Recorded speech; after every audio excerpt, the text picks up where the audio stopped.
What's up mga kabayan, JD nga pala, naka-super sale ngayon ang Marindagit Gabay Medallion version 2. Ang original price nito mga kabayan ay 2,499.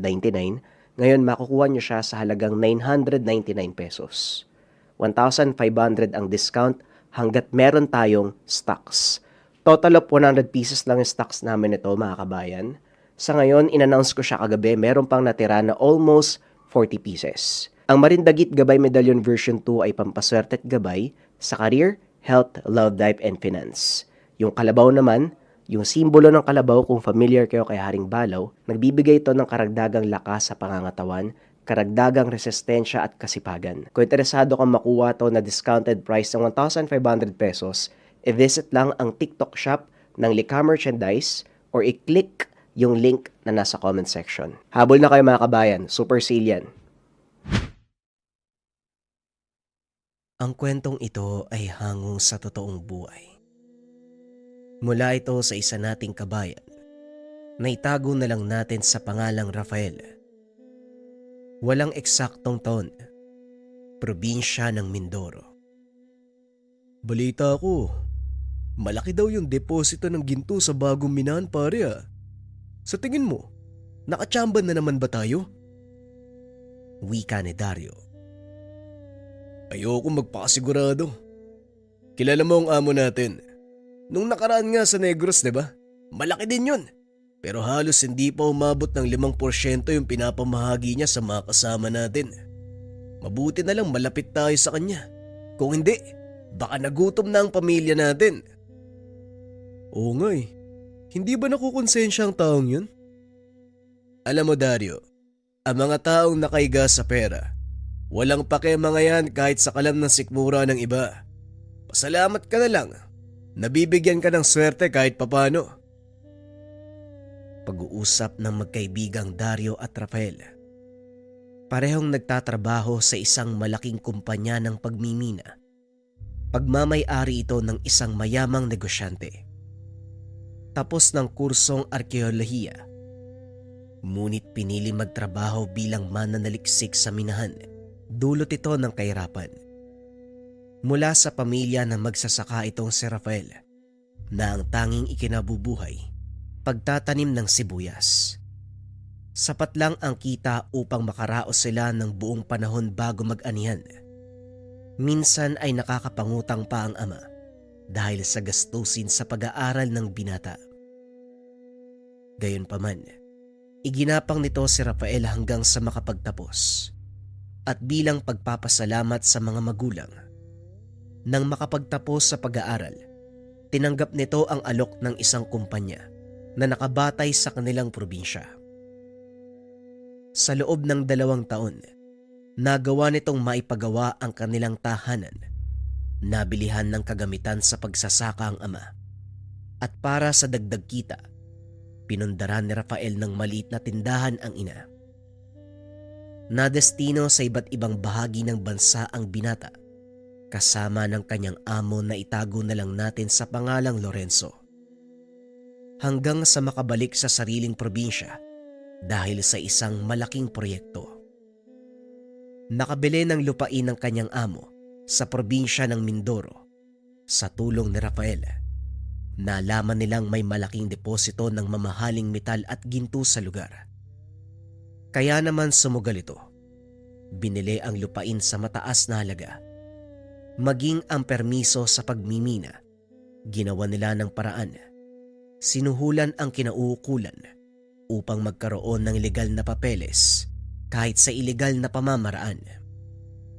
Kailangan ng masiyasat ng mabuti ang lugar kung saan tayo magsisimula.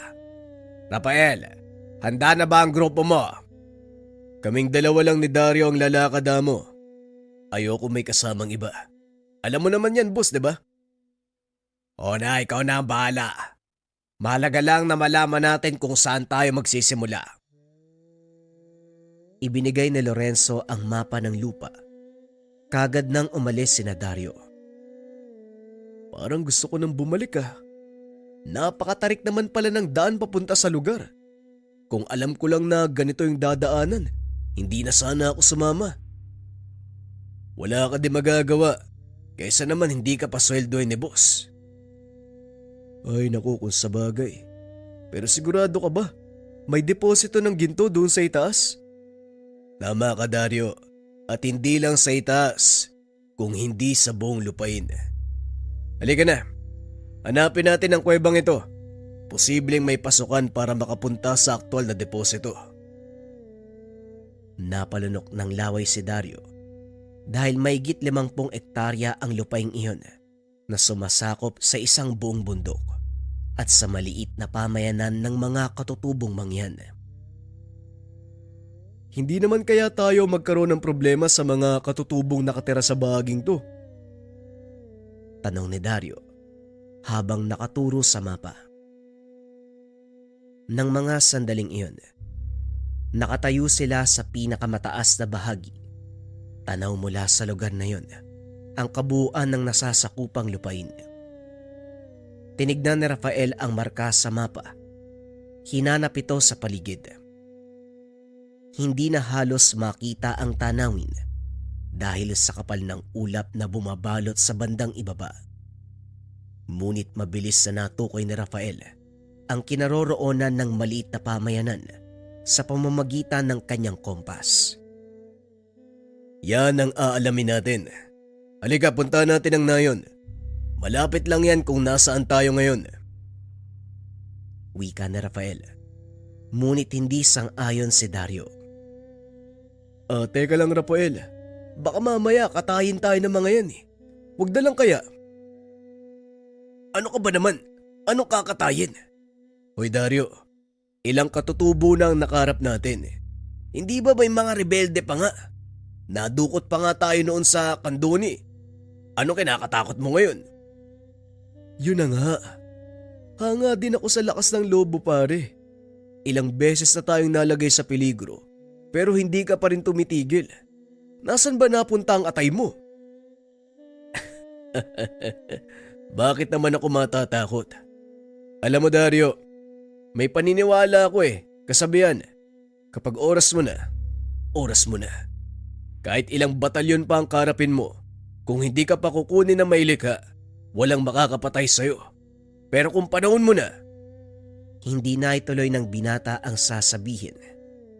Biglang lumipad ang palaso mula sa kung saan. Tumusok ito sa puno. Sinasabi ko na nga ba eh, bumalik na tayo Rafael. Huwag kang maingay. Manatili ka lang sa kinakatayuan mo. Huwag kang gagawa ng kahit anong ikakagalit nila. Nababaliw ka na ba? Naglalakad na nga lang tayo papasok sa kanilang lugar. Tapos may lumipad pa na ganyan. Paano kaya kung… Hanggang dyan lang kayo. Subukan niyong gumalaw. Ang ikalawang palaso, tatama sa ulo niyo. Inikot na Rafael ang tingin sa paligid. Hinanap ang kinaroroonan ng pumana. Nakita niya ito na nakatago sa makapal na dayami. Ngunit hindi nagpahalata ang binata na nakita niya ito. Inikot pa ang tingin sa paligid para siguraduhin na wala itong kasama. Nang matiyak na walang ibang tao sa lugar, itinaas ni Rafael ang kamay. Sinabihan si Goryo na sumunod sa ginagawa niya. Itaas mo lang ang kamay mo. Huwag kang gagalaw. Ako nang bahala. Lagi mo naman sinasabi yan eh. Pero wala pa din, napapahamak pa din tayo eh. Nanginginig sa takot si Dario. Halos maihina sa salawal. Ngunit para kay Rafael, karaniwang sitwasyon ang nangyayari. Makailang beses nang nalagay sa panganib ang buhay ng binata dahil sa kanyang trabaho. Kaso nga lang palagi itong nakakalusot. Maya-maya pa, lumabas ang taong pumana sa kanila. Nakita ni Rafael, isa itong binatang katutubo. Matipuno ang katawan na ang tanging suot ay pantalon. Wala itong damit pang itaas, kaya nakikita ng binata ang mga pilat sa katawan nito. Nagpapatunay na hindi basta-basta ang binatang iyon. Anong ginagawa niyo sa lugar na to? Mga rebelde ba kayo? Nasaan na mga kasama niyo? Hindi kami mga… Hindi ikaw ang tinatanong ko. Tumahimik ka lang dyan. Mga maangaso siguro kayo. Nasaan na mga baril niyo? Wala kaming baril at hindi... Alam mo kanina ka pa, kapag hindi ko sinabing sumagot ka, huwag kang magsasalita kung ayaw mong gilitan kita ng liig.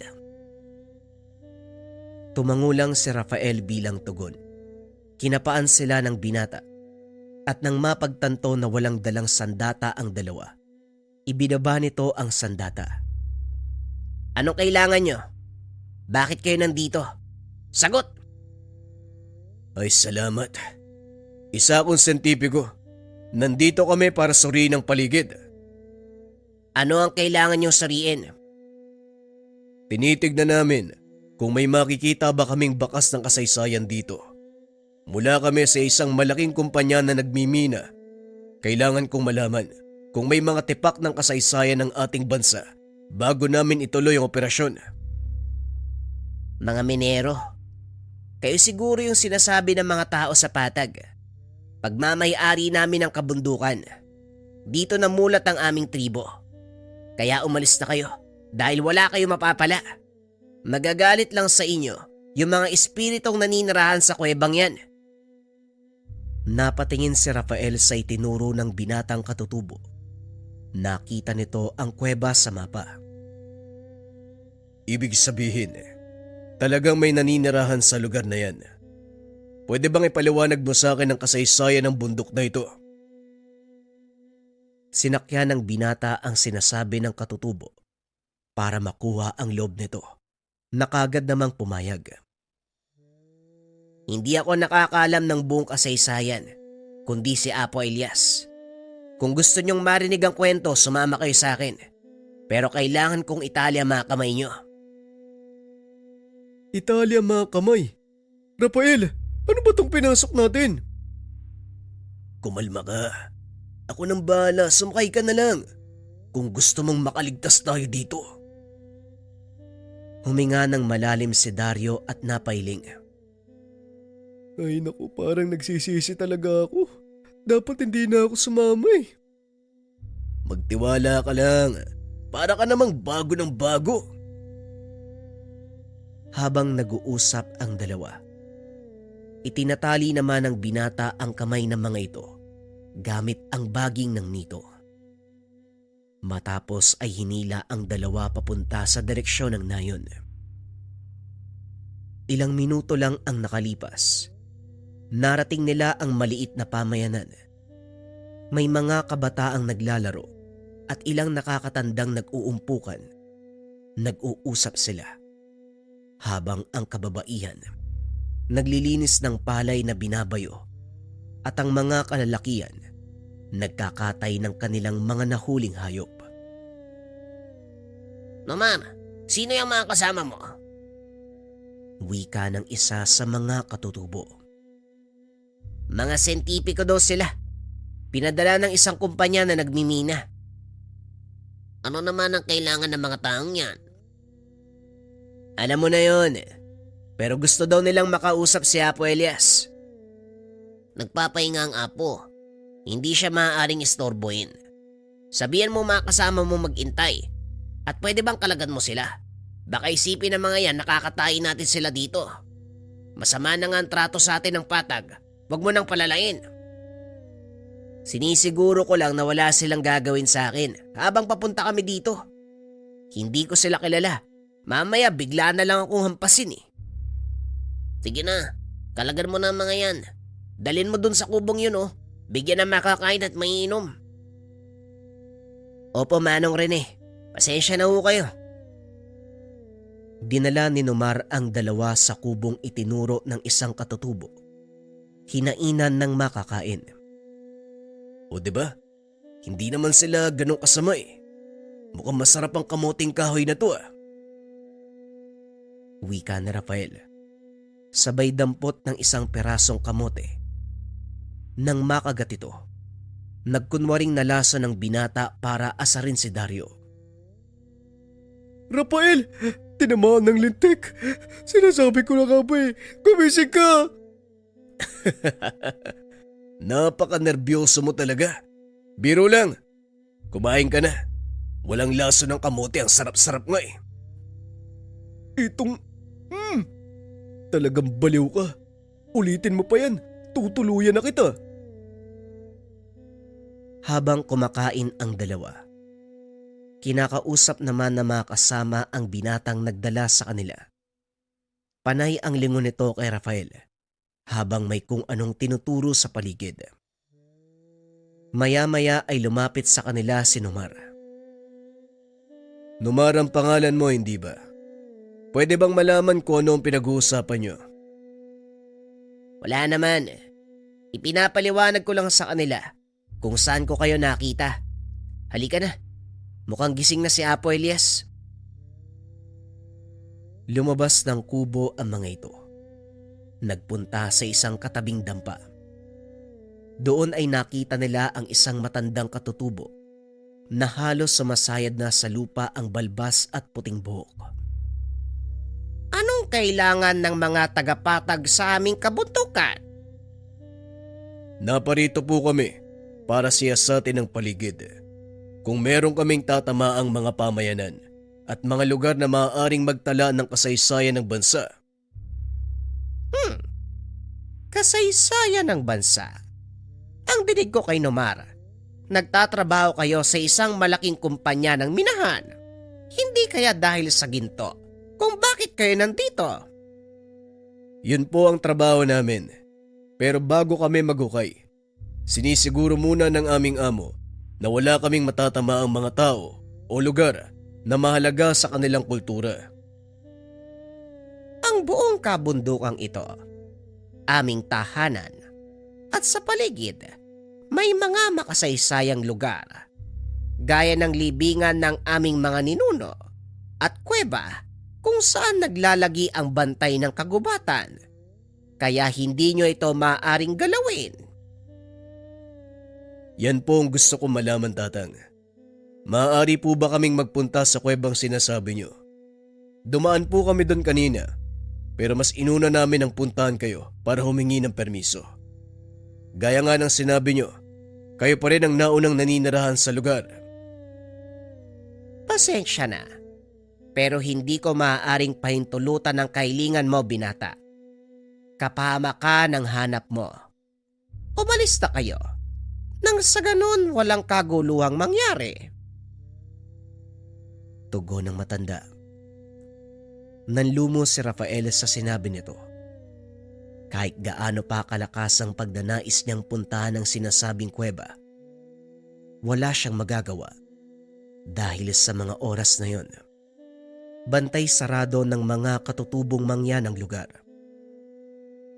Walang nagawa ang dalawa kung hindi bumalik sa kapatagan at sabihin sa amo ang nangyari. Ano ba naman kayo? Nabili natin ang lupaing ito. Walang magagawa mga katutubo kung papaalisin natin sila. Sa ayaw at sa gusto ng mga yan, magsisimula ang operasyon. Magkakagulo kung itutuloy mo ang pagbimina, lalo na sa bahaging ito ng kabundukan. Protektado nila ang lugar na yan. Libingan ng mga ninuno nila ang kuwebang pasukan papunta sa aktwal na deposito. Nakasaad din sa kontrata na hindi tayo maaaring gumalaw ng anumang may kaugnayan sa kasaysayan. Pera lang ang katapat niyan, Rafael. Marami ako noon, kaya kumilos na kayo.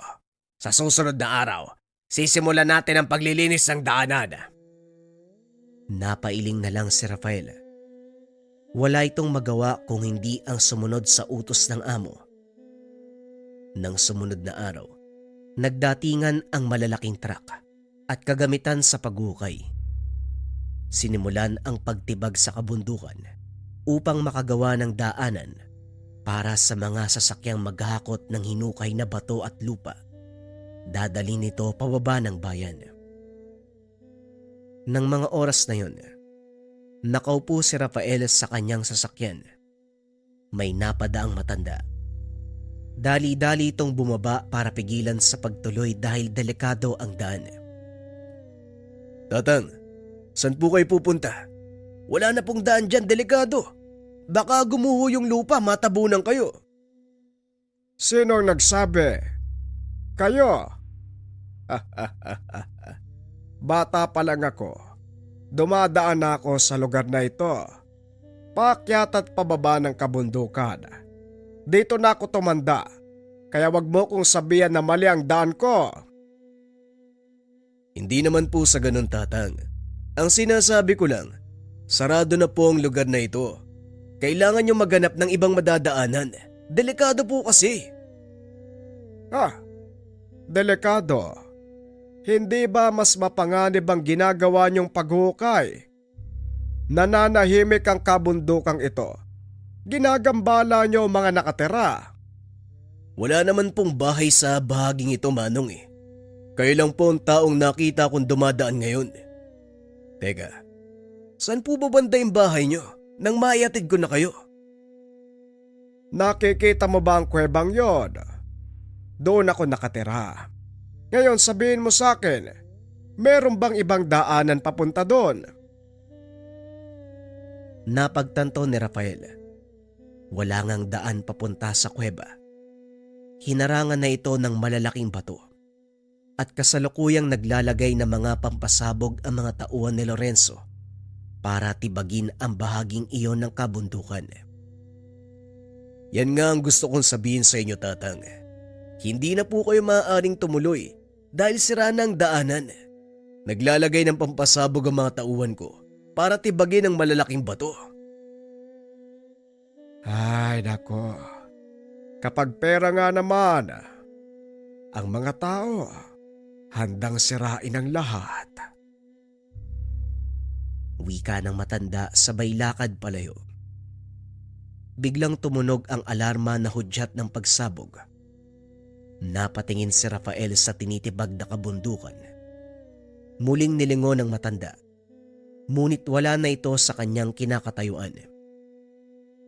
Naloko na. Saan kaya nagpunta yung matandang yun? Wika ni Rafael sa sarili habang iniikot ang tingin sa paligid. Hindi na nito nakita ang matanda. Akmang lalakad na sana nang biglang sumabog ang gilid ng kabundukan, dahilan para lumikha ng mahinang pagyanig at gumuho ang lupa. Tumambad sa binata ang malaking butas na tila karugtong ng kuweba sa bandang itaas. Nawala na sa isip ni Rafael ang matanda. Dali-dali itong bumaba ng bayan para ibalita kay Lorenzo ang kanilang natuklasan. Magaling. Tama lang ang iniisip ko. Sabihan mo mga taong linisin na ang paligid. Gumawa ng daan papasok. Sisimulan na natin ang pagmimina. Hinanda ng mga tauhan ang kagamitan sa paghukay. Maging ang ilang ilaw ay kasama na rin. Hapon na ng mga sandaling iyon, kaya medyo madilim sa paligid. Gamit ang mga generator, pinailawan nila ang lugar. Tuloy-tuloy ang paghukay hanggang sa makagawa ang mga ito ng malawak na daanan papasok sa loob ng kuweba. Naroon si Lorenzo ng mga oras na yun. Hindi mabura ang ngiti nito sa muka nang makita ang ilang palatandaan ng ginto mula sa mga perasong natibag sa bundok. Hindi masasayang ang pagod at pera ko sa lugar na ito, Rafael. Yan ang siguradong mangyayari. Sabihan ng mga tao, magpahinga na muna. Bukas natin itutuloy ang paghukay. Siguraduhin walang makakapasok sa lugar. Mas maganda siguro, manatili kayo ni Dario dito. Nang sa ganon may magbabantay sa mga tauhan natin. Mahirap na, baka malusutan tayo. Ako na ang bahala. Kukuha lang ako ng mga kailangan sa bayan at babalik din kagad. Ipapaiwan ko na lang muna si Dario upang tignan ang mga nagtatrabaho. Tugon ni Rafael. Sumabay ito sa amo pababa ng kabundukan. Nang makarating sa kapatagan, kinuha lang nito ang ilang kagamitan. Bumalik na rin sa minahan. Habang nasa daan, tumirik ang sinasakyan ng binata. Ano ba naman yan?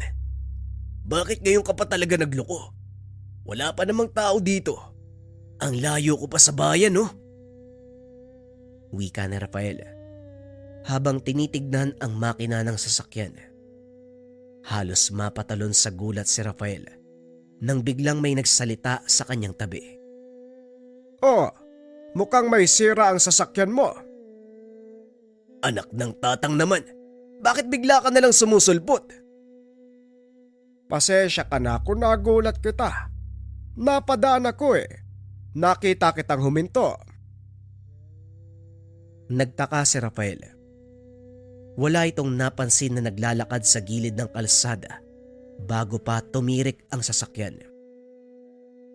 Saan po kayo nanggaling, tatang? Wala naman akong nakitang tao kanina. Tumawa ang matanda. Tinapik siya sa balikat. Biglang nakaramdam ng pagbigat ng katawan ng binata hanggang sa nawalan ito ng malay. Ilang minuto nagising ang binata. Napansing nasa loob siya ng kuweba na tanging sulo ang nagsisilbing ilaw. Gising ka na pala. Pasensya ka na sa bahay ko ha. Eto, higupin mo muna ng may masbasang ka. Sasakit ang ulo mo dahil sa tigalpong binato ko sa'yo. Wika ng matanda habang inaabot ang isang tasa ng mainit na inumin. Marahang hinigop na Rafael ang laman nito. Biglang nakaramdam ng unti-unting paglakas ang katawan. Nasaan po ako, Manong? At saka paano po ako nakarating dito? Kusa kang pumunta dito bata. Hindi mo ba naaalala? Ang huling natatandaan ko, tumirik yung sasakyan ko sa gitna ng daan. Tapos dumating kayo eh. Nawalan ako ng malay. Yun lang o. Ganon nga nangyari. Kaya ka nakarating dito. Hindi ko po kayo maintindihan. Ano po bang ibig niyong sabihin? Halika, may ipapakita ko sa'yo. Naglakad ang matanda papunta sa bukana ng kuweba. Itinuro kay Rafael ang lugar kung saan sila magmimina. Nanlaki ang mga mata ng binata nang makita ang sariling katawan na nakahandusay sa lupa habang pinapaligiran ng mga tauhan. Anong ginagawa ko dito? Bakit naroon ang katawan ko? Leche, ang gulo. Maupo ka. Subukan mong huminahon para maunawaan mo ang mga sasabihin ko. Wika ng matanda. Huminga ng malalim si Rafael at naupo sa isang bato. Tumabi sa kanya ang matanda. Laking gulat ng binata dahil biglang lumitaw sa kamay nito ang isang tungkod na gawa sa kahoy. May 5 nagliliwanag na bato na nakabaon sa pinakatuktok ng tungkod. Sa isip-isip ng binata, isa itong panaginip. Kaya naman pilit niyang kinukurot ang sarili upang magising sa panaginip na iyon. Itigil mo yung ginagawa mo. Ang sabi ko huminahon ka. Hayaan mong ipaliwanag ko sa iyo ang lahat. Ang lugar na ito ay sagrado. Sanktuaryo ng mga kaluluwang namayapa. At ako si Kong, ang tagapangalaga ng buong kabundukan. Kalokohan ba to, Manong? Gusto ko nang makabalik. Wala akong panahon para sa mga ganitong bagay. Wala ka bang panahon? O natatakot ka lang? Biglang natahimik ang binata dahil alam niyang totoo ang sinasabi ng matanda. Sinasabi ko na nga ba, takot ka lang sa mga nangyayari dahil unang beses ito para sa'yo. Pasensya na, pero kailangan kong gawin ang bagay na ito para matauhan ka sa mali niyong ginagawa. Oo, natatakot ako. Sino ang hindi matatakot na umiwalay ang kaluluwa sa katawan? Diwa mo lang ang pinalabas ko. Ang kaluluwa mo nasa katawan mo eh. Hindi ko yon maaaring manipulahin dahil ang espiritu, isang banal na elemento at hindi hawak ng tungkod na ito ang bagay na yon. Bakit mo ko dinala dito? Didiretsuhin na kita dahil sa palagay ko ikaw lang ang tanging makakaunawa sa lahat. Ang lugar na ito ay sagrado, kanlungan ng mga kaluluwang hindi matahimik dahil sa mga nagdaang karahasan ng pangaalipin at pangaapi. Sa oras na sirain niyo ang kuweba, mawawala ang selyong nakabalot sa lugar at kusang kakawala ang mga kaluluwa. May kakayahan silang sumanib sa tao at maaaring maging dahilan ng mas malaking kaguluhan. Sinasabi ko na nga ba? Manong, ano bang tinitira mo dito? Seryoso ang sinasabi ko, bata. Kaya kita dinala sa lugar para balaan sa maaaring mangyari. Nasa sayo kung papakinggan mo ko o hindi. Pag-uusap ng dalawa. Tinapik ng matanda ang balikat na Rafael. Laking gulat ng binata. Nakabalik na ito sa minahan. Maging ang mga tauhan. Nagulat nang bigla itong magising. Anong nangyari sa'yo, Rafael? Sino yung umatake sa'yo sa daan? Wala ka nang malay nang makita ng mga tauhan natin eh. Hindi ko rin alam, Dario. Siguro napagod lang ako ng gusto kanina. Sige na, magpahinga na kayo. Ayos lang ako. O sige. Gumawa na ako ng tolda para sa'yo. Magpahinga ka na din ha. Bukas, maaga na naman tayong aarangkada. Habang nakahiga sa duyan, pilit na iniisip na Rafael ang sinabi ng matanda. Kinabukasan nagpaalam ito kay Dario na aalis. Ngunit hindi sinabi. Pupuntahan niya si Mang Elias sa nayon ng mga katutubo.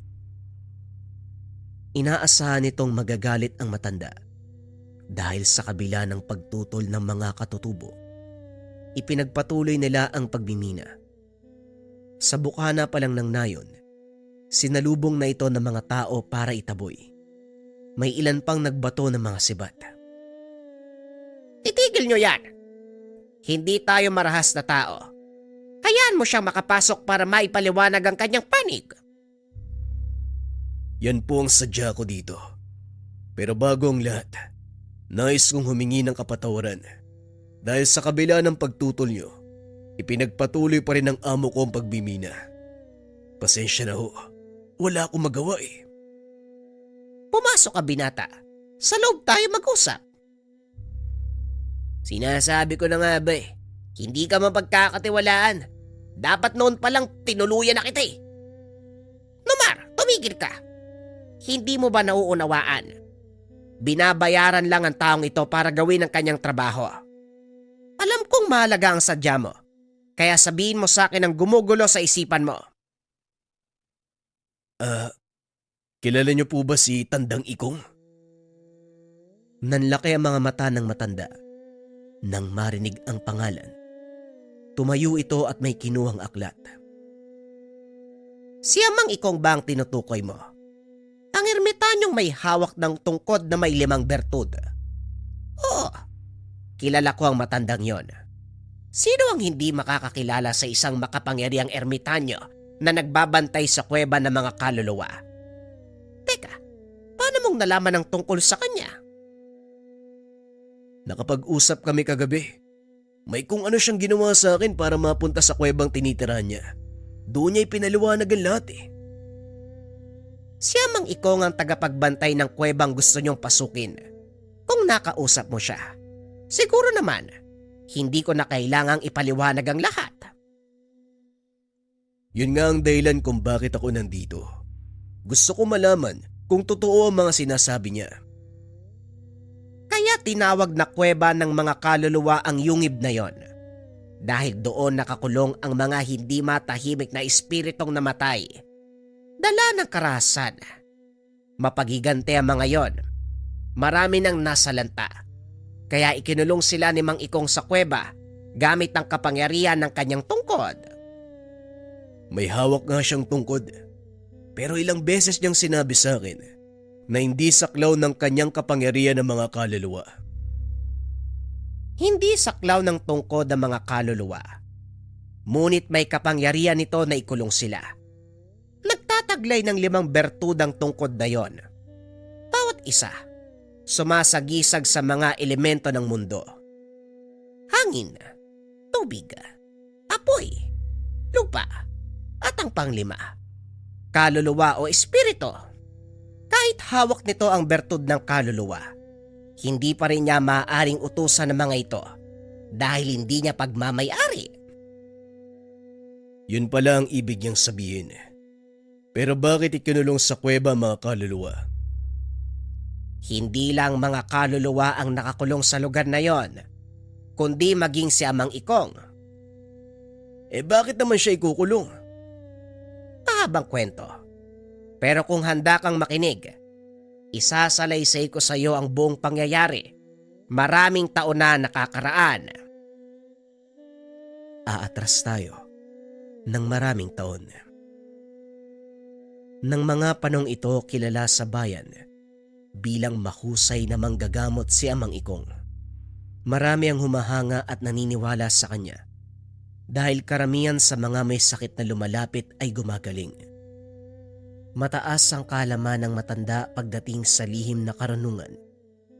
Lalo pa itong pinag-ibayo nang tahakin niya ang landas ng pagiging ermitanyo. Ilang taon ding nawala si Ikong. Marami ang mga taong nadismaya. Bigla itong naglaho. Nang magbalik ang manggagamot, isang pasyente ang lumapit sa kanya.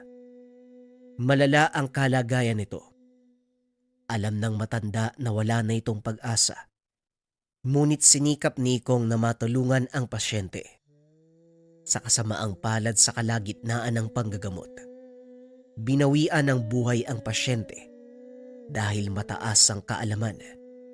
Ginamit nito ang pinagbabawal na karunungan. Yon ay ang pagbuhay ng mga namatay. Gamit ang 5 bertud, tinawag ang pagbabalik ng kaluluwa ng pasyente sa pilitang pinasanib sa sariling katawan. Nagawa niyang buhayin ang pasyente, kaso nga lang iba ang epekto. Ilang araw ang nakalipas, bumalik sa kanya ang mga kaanak kasama ang pasyente. Nagulat ang matanda.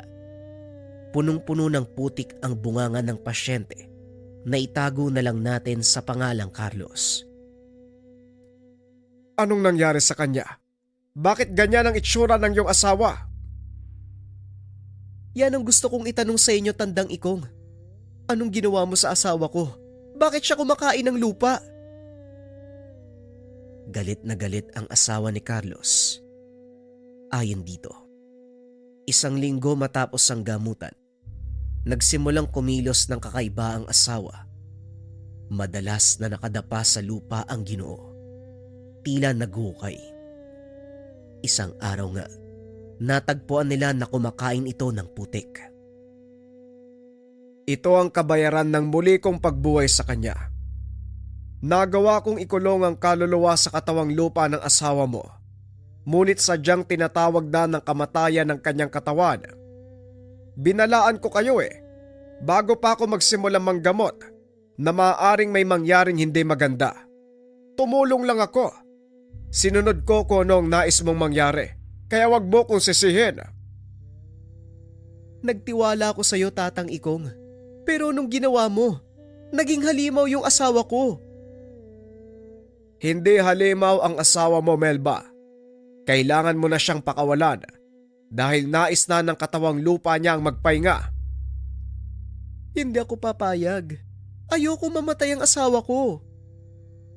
Kung may isang bagay tayong hindi pwedeng pigilan, yun ay kamatayan. Patawad, Melba, pero wala na ako magagawa.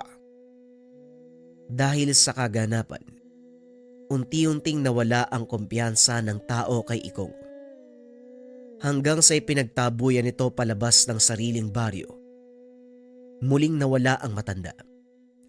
Ngunit lingid sa kalaman ng mga tao, nasa kabundukan lang ito. Patuloy silang binabantayan, palihim na tumutulong sa mga nangangailangan. Dumating ang isang malaking sakuna. Sumiklab ang digmaan laban sa mga nananakop na dayuhan. Marami ang namatay. At matapos ang mahabang panahon, nagmistulang sementeryo ang dating masiglang baryo. Nagawang makaligtas ni Ikong mula sa kaguluhan, ngunit nasawi ang lahat ng mga kababaryo. Sinisisi nito ang sarili dahil ng mga panahon na kailangan siya ng mga tao, wala ang matanda. Habang tumatagal, lalong lumalala ang sitwasyon. Naging kanlungan ng mga mapagiganting kaluluwa ang baryo. Walang sino man ang nakakapasok at nakakalabas ng buhay. Marami ang napapahamak sa tuwing magdadaan sa baryong iyon. Kaya bilang pagtubos sa sariling kasalanan, muling ginamit ni Ikong ang kapangyarihan ng 5 bertud upang ikulong sa isang yungib ang daang-daang kaluluwa at upang masigurado ang kaligtasan ng lahat. Sinumpa ng matanda ang kanyang sarili na hindi mamamatay hanggat hindi napapatawid sa kabilang buhay ang mga nakulong na espiritu. Balik tayo sa kasalukuyan. Mapait pala ang pinagdaanan ni Amang Ikong. Hindi ko siya masisisi kung bakit gano'n na lang ang pagtutol niya sa ginagawa namin. Tama ka. Masakit ang nangyari kay Ikong. Bagay na nauunawaan naming mga katutubo. Kaya pilit naming inaalagaan ang lugar na ito bilang pagtanaw ng utang na loob sa kabayanihan ng ermitanyong yon. Pag-uusap ng dalawa. Dito na naunawaan ni Rafael ang lahat. Matapos ang pakikipag-usap kay Mang Elias, bumalik ito sa bayan upang kausapin ang amo. Ipatigil mo ang pagmimina sa kabundukan, Lorenzo. Masyadong delikado. Maaaring gumuho ang bundok at matabunan ng bayan. Nasimulan na natin, Rafael. Ngayong kapahihinto. Tignan mo ang bulto ng mga batong may ginto. Mamahaling bato. Tone-tonelada ang nakuha natin. Milyon ang halaga niyan. Bilyon pa ang nakaimbak sa loob. Hindi pa tayo nangangalahati. Kaya wag mo kong artehan na parang may malasakit ka sa kalikasan. Alam kong ugali mo, Rafael. Pera lang ang dahilan kung bakit ka nandito. Mali ka, Lorenzo. Hindi lang pera ang dahilan. Kung hindi propesyon, ito ang pangarap ko. Pero hindi sa ganitong paraan ko gustong tuparin. Hindi lang isang tao ang maaapakan natin at mapapahamak. Pagmasdan mo ang kinaroroonan ng bayan, paalang ng bundok ang kinalalagyan nito. Sa oras na bumuhos ang malakas na ulan, guguho ang bahaging nakarap sa atin at siguradong sa bayan babagsak. Kaya nga bilisan niyo ang pag-ukay dahil ayokong abutan tayo ng tag-ulan. Ayokong akong sisihin sa pagkamatay ng maraming tao. Kahit kailan talaga, wala kang puso, Lorenzo. Kayamanan lang ang pinahahalagahan mo. Pera lang ang importante sa'yo. Ipokrito ka, Rafael. Sabihin mo yan sa mga taong hindi ka kilala. Dahil ako, alam na alam ko ang bituka mo.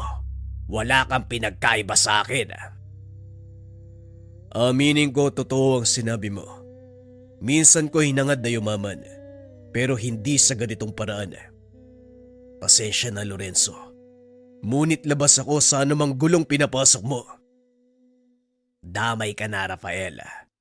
Baka nakalimutan mo, ikaw ang nag-aproba ng pagbimina. Nakapirma ka sa mga dokumento. At sisiguraduhin ko na ikaw ang madidiin kung sakaling magkaroon ng aberya. Dahil sa sinabi ni Lorenzo, hindi napigilan ni Dario ang sarili. Sinuntok niya ito at nagulat si Rafael dahil naroon pala ang kaibigan. Talagang walang yakang tao ka, no? Ilang pamilya at baryo na ang nasa lanta sa kasakiman mo. Alam mo ba ang bagay na yon? Siyempre hindi. Wala ka namang pakialam eh. Noon ayoko maniwala sa mga naririnig ko. Pero ngayon naiintindihan ko na kung bakit galit na galit sa'yo mga tao dito sa lugar namin. Ikaw ang dahilan ng pagkamatay ng maraming tao dahil sa pagkalason. Anong sinasabi mo? Anong pagkalason? Humahalo sa tubig inumin ang kemikal na ginagamit mo sa pagbimina. Hindi deposito ng ginto ang nasa ilalim ng kuweba kung hindi bukal na pinagkukunan ng tubig inumin ng mga tao dito sa bayan. Wika ni Dario, sabay bato ng papeles. Hindi sinasadyang naiabot ang mga ito kay Dario ng isang kawani ng kagawaran ng kalusugan. Noong nakaraang araw, nagsagawa sila ng inspeksyon sa lugar at napag-alaman na ang sanhi ng pagkalason mula sa kemikal na kung tawagin ay mercury.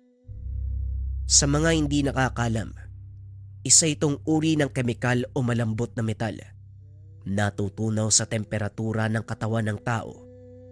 Ginagamit ito para pagbukirin ang ginto sa lupang dinidikitan. At sa oras na umalo sa pagkain o inumin, maaaring magdulot ng pagkalason na kadalasang nauuwi sa kamatayan. Kaso nga lang kahit ano pa ang sabihin ng dalawa, baliwala kay Lorenzo. Nagawa pa nitong tumawa, punitin ang papel na ibinigay ni Dario. Gaya ng sinabi ko, marami akong pera at kaya kong tapalan ang mga mata ng batas upang maabsuelto. Kayo, anong magagawa niyo? Tignan natin kung magagamit mo ang pera mo pagdating ng panahon. Tayo na, Dario. Wala na tayong papel dito. Tandaan mo, Rafael, kahit saan ka magpunta, damay ka na sa gulong ito. Matapos ang pag-uusap, dali-daling bumalik si Rafael sa nayon ng mga katutubo. Sinabi ang kaganapan. Walang kaluluwa ang amo niyo. Siguradong isusumpa siya ng mga espirito sa kagubatan. Gusto ko pong humingi ng tawad sa inyo, Manong Elias. Dahil sa kabila ng pagtutol nyo, hinayaan kong ipagpatuloy ang pagmimina. Wala kang dapat ihingi ng tawad. Nabulagan ka sa maling paniniwala. Naging bunga lang ito ng maling desisyon. Ang kailangan nating gawin, ang maagapan ng paparating na sakuna. Kailangan kong makausap si Amang Ikong. Magbabaka sakali ako may magagawa siya. Sino si Amang Ikong? Basta magtiwala ka lang. Maiwan ka dito. Tulungan mo si Namang Elias sa kung ano man ang mga gagawin. Dali-daling umalis ang binata, papunta doon sa yungib kung nasaan si Amang Ikong. Nakita niya ang matanda na nakatayo sa bunganga ng kuweba habang pinagmamasdan ang mga makinaryang patuloy sa operasyon sa paghakot ng natibag na lupa. Napakasakit sa tenga ng ingay ng ginigiling na bato. Kailan ba titigil ang pagmimina? Hindi po hihinto si Lorenzo hanggat hindi siya napapatikim ng matinding leksyon. Patawad po kung hindi ako nakinig sa inyo. Ngayon napagtanto ko kung ano ang aking pagkakamali. Sa wakas, nagising ka. Ngayon sabihin mo sa akin kung ano ang gusto mong gawin ko. Pigilan po ninyo si Lorenzo bago pa masira ang lahat. Alam ko na meron kang kakayahan na gawin ang bagay na yon. Narinig ko ang kwento nyo. Naniniwala ako. Hulaan ko. Ang matandang pinuno ng mga mangyan na nagsabi sa'yo, hindi ba? Opo. Si Mang Elias nga nagsabi sa akin. Matabil talaga yung dila na mag-aaral ko. O siya, kumilos na tayo. Mahaba pa ang araw para sa atin. Matapos ang pag-uusap, bumaba si na Rafael sa minhan. Nakita ni Lorenzo ang binata na kasama si Amang Ikong. Wala itong alam sa kakayahan ng matanda, kaya ininsulto niya ito. Yan ba ang magiging padrino mo? Anong magagawa niyan? Kaya ka bang iligtas ang matanda sa pagkakakulong? Hindi ko tatakasan ang kasalanan ko. Hindi niya ako kayang iligtas sa batas. Pero kaya niyang iligtas ang buong bayan mula sa pagkawasak dahil sa mga gahamang kagaya mo. Ano ba siya, Diyos? Diwata? Nagpapatawa ka. Huwag mong sayangin ang oras ko. Tama nga naman. Hindi mo dapat sayangin ang nalalabing oras mo sa mundong ito. Anong sinasabi mo, tanda? Ang sabi ko, masyado kang mabunganga. Ikinumpas ng matanda ang hawak na tungkod. Nagliparan ang malalaking truck na kargado ng lupa, maging ang malalaking bato. Nagulat si Lorenzo sa nangyari. Nagtakbuhan ang mga tao nang makita ang kaganapan. Lalo pang nataranta ang lahat nang itusok ni Mang Ikong ang tungkod sa lupa dahil lumikha ito ng malakas na pagyanig. Nagliparan ang mga bato, tumama sa malaking makina na ginagamit sa pagbimina. Napasigaw sa sobrang galit si Lorenzo. Hindi ito makapaniwala na may ganong kakayahan ng matanda. Ngayon, Lorenzo, alam mo na kung ano ang kayang gawin ng padrino ko. May sa demonyong matandang yan.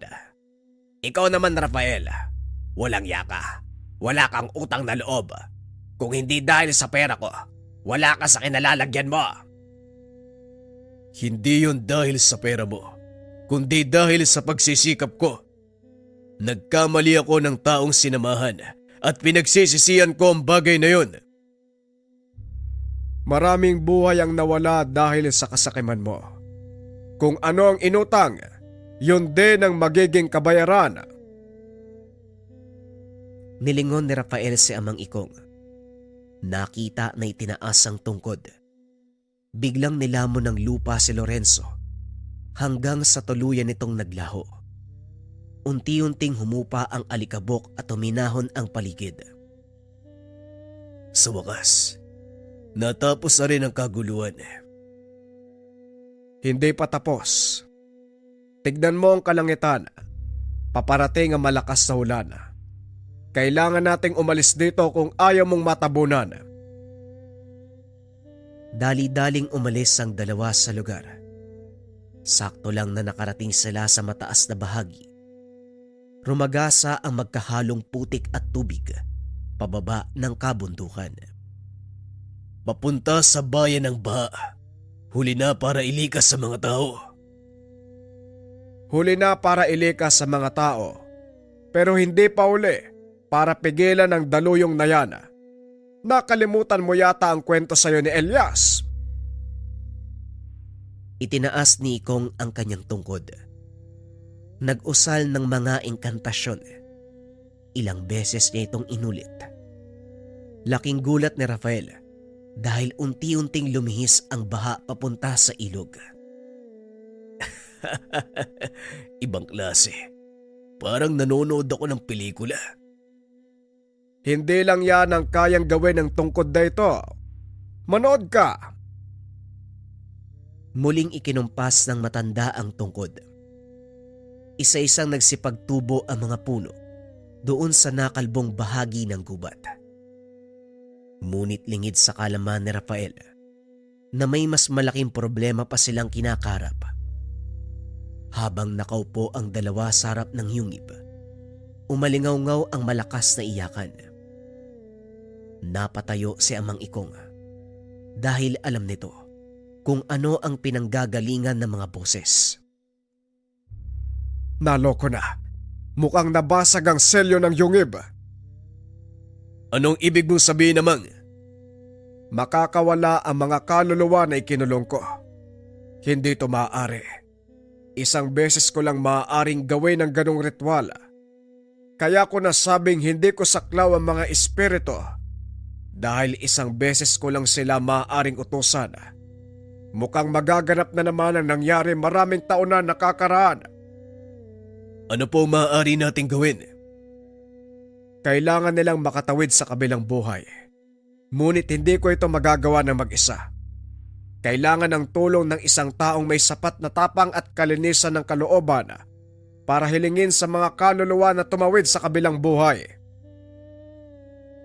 Alam ng binata na wala siyang magagawa dahil dala-dala nito sa konsensya ang mga nangyari. Napaupo na lang ito habang pinagmamasdan ang buong bayan.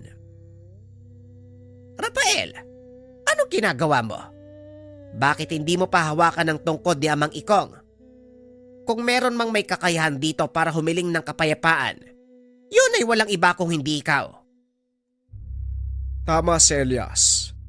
Lahat naman tayo ay nakakagawa ng kasalanan. Walang perpektong nilikha ang Diyos.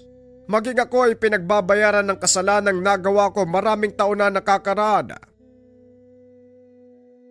Wika ng matanda habang inaabot ang tungkod sa binata. Hinawakan ito ni Rafael at laking gulat niya. Nagliwanag ang ikalimang bato. Isa-isang naglabasan sa bunganga ng yungib ang mga kaluluwa. Nakatayo si Rafael sa harapan ng mga ito habang hawak ang tungkod. Alam kong maraming pagdurusa ang naranasan niyo. Wala ako sa lugar para magsalita. At mas lalong wala akong karapatan na humiling ng kahit ano mula sa inyo. Pero alang-alang sa kapayapaan ng lahat, nabubuhay man o namatay, tumawid na kayo sa kabilang buhay at magpahinga. Tama na ang pagtatanim ng galit sa mga nangyari sa nakaraan. Napagbayaran na ang mga kasalanan. At oras na para bumalik sa inyong pinagmulan. Matapos magsalita ni Rafael, nagliwanag ang mga kaluluwa. Isa-isang naging butil ng liwanag at pumaibabaw. Nakatingala ang lahat habang pinagmamasdan ang napakagandang kaganapan. Ito ay ang pagtawid ng mga kaluluwa sa kabilang buhay. Nawala na ang sumpa ko sa sarili. Sa wakas, makakapagpahinga na ako. Salamat sa iyo, Rafael. Hindi ko akalain na hihingi ako ng tulong sa isang pangkaraniwang tao. Wala pong anuman. Karangalan para sa akin na makatulong. At gaya ng sinabi nyo, ito ang aking paraan para pagbayaran ng kasalanang nagawa. Hindi pa dito nagtatapos ang lahat. Dahil kailangan ko pang ayusin ang gulo na ginawa ni Lorenzo. Kailangan kong harapin sa batas ang pagkakasala namin. Huwag kang mag-alala. Kaisa mo kaming mga katutubo. Hindi ka namin iiwan sa labang ito. Maraming salamat, Mang Elias. Pasensya na kayo. Maging ang tahimik yung buhay, nagulo dahil sa ginawa ko. Natural magkakamali tayo. Huwag lang uulitin. Tapos na ang obligasyon ko. Oras na para umalis. Elias, iiwan ko sa iyo ang tungkod. Ingatan mo ito at wag na wag gagamitin sa maling gawain. Salamat sa tiwala, Amang Ikong. Hindi ko po kayo bibikuin. Unti-unting nagliwanag ang katawan ni Amang Ikong. Dahan-dahang sumama sa hangin. Sa wakas, nakapagpahinga na ang kawawang matanda. Ngayong payapa na ang kanyang kaluluwa. Halika na. Marami pa tayong kailangang ayusin. Wika ni Mang Elias. Bago sila tuluyang umalis, itinaas ng matanda ang tungkod. Yumanig ang paligid. Natakpan ang mga hukay na gawa ng pagmimina. Unti-unting tumubo ang mga puno. Nanumbalik sa dati ang anyo ng kagubatan. Hindi makapaniwala si Rafael sa mga nasasaksiyan. Maging si Dario hindi mawari sa sarili kung nananaginip ba o totoo ang nasasaksiyan. Matapos ang kakaibang kaganapan, hinarap ni Rafael ang suliranin ng pamahalaang bayan at sa tulong ng mga katutubong mangyan na tumistigo, napawalang sala si Rafael. Naibalik sa binata ang lisensya bilang arkeologo at nagpatuloy sa kanyang gawain. Ngayong wala ka na sa pagmimina, anong balak mo? Siguro po ay pagpapatuloy ko ang pagsasaliksik. Magsisimula ako sa lugar na ito. Gusto ko matuklasan ko nung meron dito eh. Hindi ako nagkaroon ng pagkakataong malaman kung ano ang nasa loob ng yungib na yan. Pero syempre, sa paintulot mo. Walang problema. Sasamahan ka ni Umar. Siya ang magiging gabay niyo papasok sa yungib. Kabisado ng batang ito ang pasikot-sikot. Maraming salamat, Manong. Ikaw, Dario, anong balak mo? Siguro, sasama na lang sa'yo. Walang malaking pera dito, ha? Hilig ko lang to. Sa palagay mo, hindi pa ba sapat ang mga to? Nanlaki ang mga mata ni Rafael nang ipakita ni Dario ang napakaraming diamante. Teka, saan mo nakuha yan? Naipon ko to nung sinusubukan namin yung loob ng yungib. Natuklasan ko dati palang singawan ng bulkan ng lugar eh. 1,000 taon na'y nakakaraan. Kung ganon, maaaring may matuklasan tayong kakaiba sa loob. Magdadagdag sa kasalukuyang kaalaman natin tungkol sa mundo. Yan ang gusto ko marinig. Ika nga sa kasabihan, minsan ang pangarap ay hindi nangangailangan ng malaking halaga. Nasa tao ito kung paano niya tutuparin ang mga minimithi. Ang sabi nga ng mga taong magtatagumpay, hindi dapat bilangin ang mga bagay na nawala habang naglalakbay ka. Ang mahalaga kung ano ang mapupulot mong aral habang umuusad ka sa buhay na iyong hinahangad. Dahil habang buhay mo tong pangahawakan ang iyong mga karanasan. Sa paglipas ng mga taon nagretiro si Rafael, ngunit ipinagpatuloy ang kanyang trabaho sa pamamagitan ng pagsusulat ng mga libro at artikulo ng mga sikat na magasin sa buong mundo. Hindi lubos inakala ni Rafael na magkakaroon ng ganong karanasan. Nagkaroon ng pagkakataong makilala ang mga kakaibang tao at higit sa lahat, namulat sa katotohanan na hindi kayamanan ang pinakamahalagang bagay sa mundo. Sa mga katulad ni Rafael, walang silbi ang ginto at pilak. Ang mas mahalaga sa kanila, ang kasaysayan sa likod ng pagkabuo nito. Isang patunay na hindi lahat ng tao ay nasisilaw sa kayamanan. Napagtanto ito ng binata nang minsan niyang makilala ang isang ermitanyo na nagmamay-ari ng isang tungkod na may kapangyarihan ng 5 bertud.